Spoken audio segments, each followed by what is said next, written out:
Donald Trump stood on an outdoor stage at a packed town hall event in a rural American community. Red hats filled the crowd from end to end. Supporters waved small flags. Cameras were rolling from every angle, capturing what was supposed to be another confident, high-energy political appearance. The atmosphere was loud, proud, and controlled, until one man raised his hand and refused to sit back down. His name was Jacob Miller, a third-generation farmer who had spent his entire life working the same land his grandfather once fought to keep. Every sunrise meant labor. Every sunset meant exhaustion. Farming wasn't a business for Jacob. It was survival. When Trump noticed him and pointed, saying, "Go ahead," the crowd leaned forward. No one expected what came next. "I'm struggling," Jacob said firmly, his voice steady but heavy. "And so are a lot of farmers like me," Jacob continued. "Every year, it gets harder. Costs keep going up. Fuel, equipment, fertilizer. But the price we get for our crops doesn't follow." The crowd grew quieter. Trump responded with confidence, explaining his economic policies, trade deals, and promises to protect American farmers. His voice was strong, practiced, and familiar. He spoke about numbers, markets, and leadership. But Jacob didn't back down. "With respect, sir," Jacob said, "those policies don't always reach us. On paper, things sound great. But out there, in the fields, we're barely holding on." A few people clapped. Others frowned. Jacob took a breath and went on. "My neighbors are selling their land. Families who farmed for generations are giving up because they can't survive anymore. We're not asking to be rich. We're just asking to stay afloat." The debate grew more intense, not angry, but deeply personal.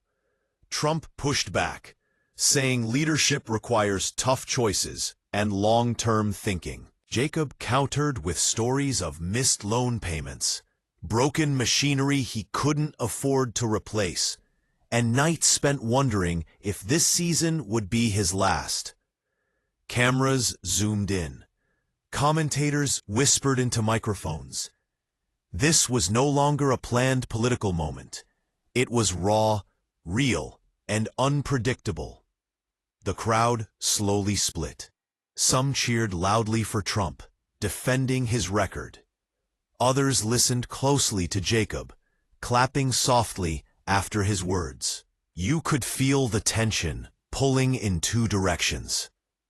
Trump raised his voice slightly.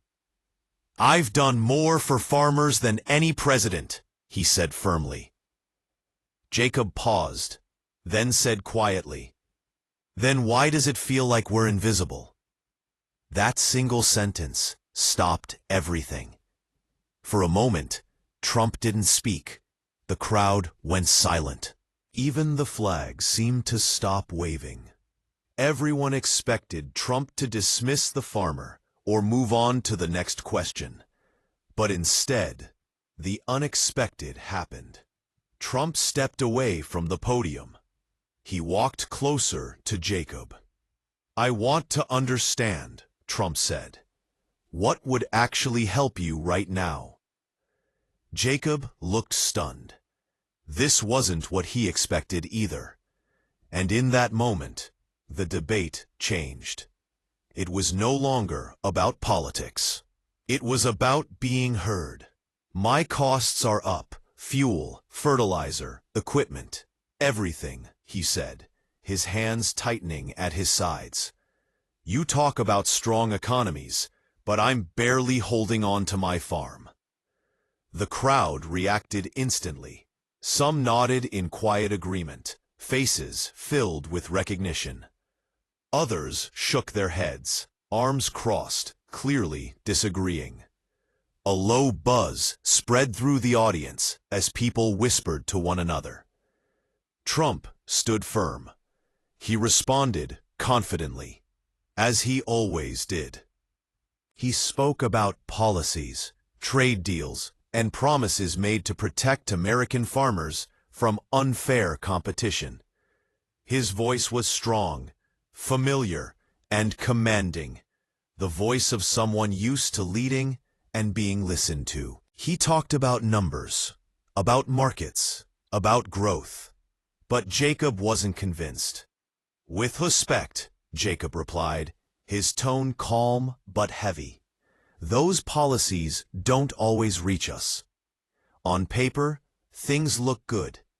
But in real life, we're drowning in paperwork, debt, and uncertainty." The tension in the air thickened. Cameras zoomed in on both men. Commentators leaned forward, whispering into microphones. This wasn't a rehearsed moment. It wasn't a staged question. This was raw, uncomfortable, and unfolding in real time. Trump pushed back, explaining that leadership requires tough decisions. He said change doesn't happen overnight, and that real progress takes patience. He spoke about the bigger picture, about protecting the country's future. Jacob listened carefully. Then he shook his head slightly. "I understand tough decisions," he said. "Farming is nothing but tough decisions. But when those decisions keep falling on the same people year after year, something's wrong." A few people clapped. Others stayed silent.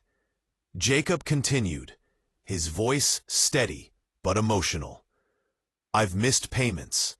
I've laid awake at night, wondering how I'm going to fix a tractor that's older than my kids. I've watched neighbors sell land that's been in their families for generations, not because they wanted to, but because they had no choice." The crowd grew quieter with every sentence. "These aren't statistics," Jacob said. "These are lives." Trump's expression tightened. He responded firmly, defending his record and pointing out support programs that had been created. He said help was available and that farmers needed to take advantage of it. Jacob sighed softly. "We try," he said, "but the system isn't built for small farmers like us. The forms are endless, the rules change, and by the time help arrives, sometimes it's already too late." The debate continued, back and forth.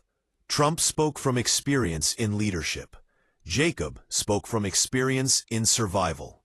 One talked about strategy, the other talked about sacrifice.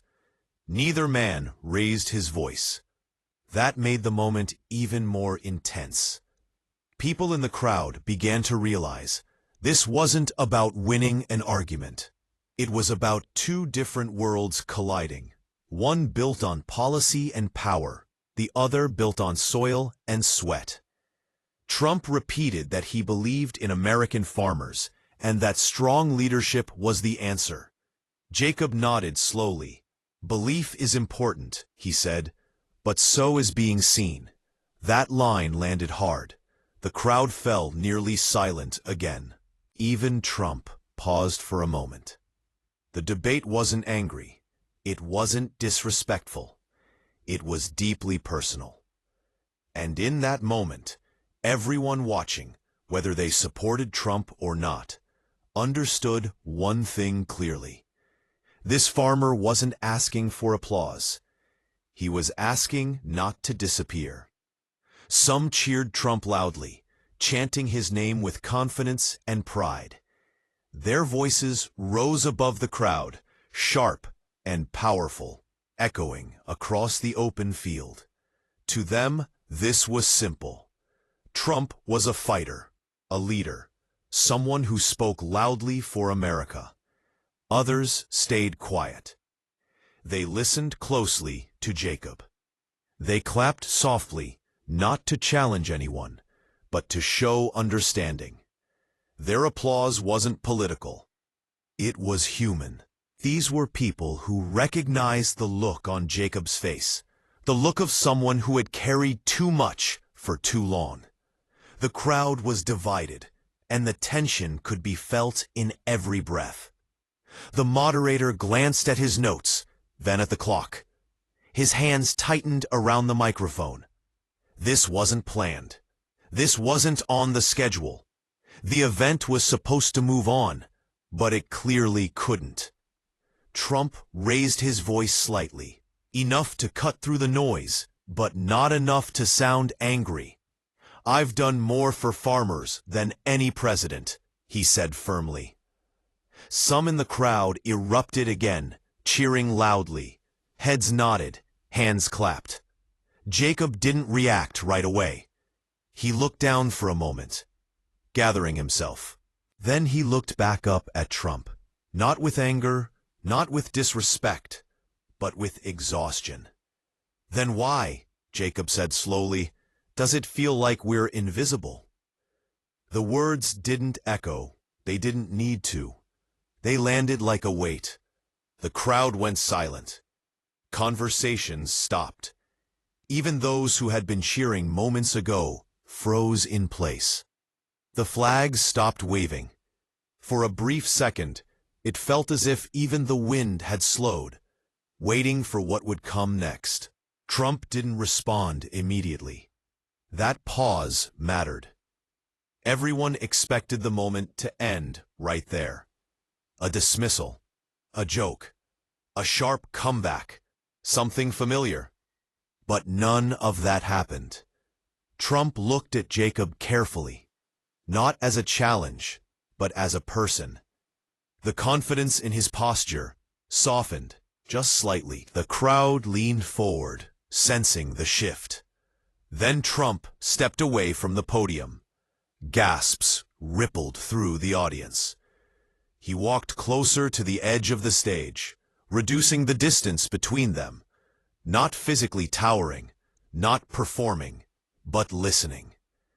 "That's a fair question," Trump said. The crowd murmured again, surprised. Trump continued, his voice calmer now. "When people feel invisible, it means something isn't connecting. And that matters." Jacob's expression changed. His shoulders relaxed just a little. Trump asked, "Tell me, what does being seen actually look like for you?" No one spoke. All eyes were on Jacob. Jacob took a deep breath. "It looks like fair prices," he said. "It looks like help that arrives before we lose everything. It looks like knowing that small farmers matter just as much as big ones."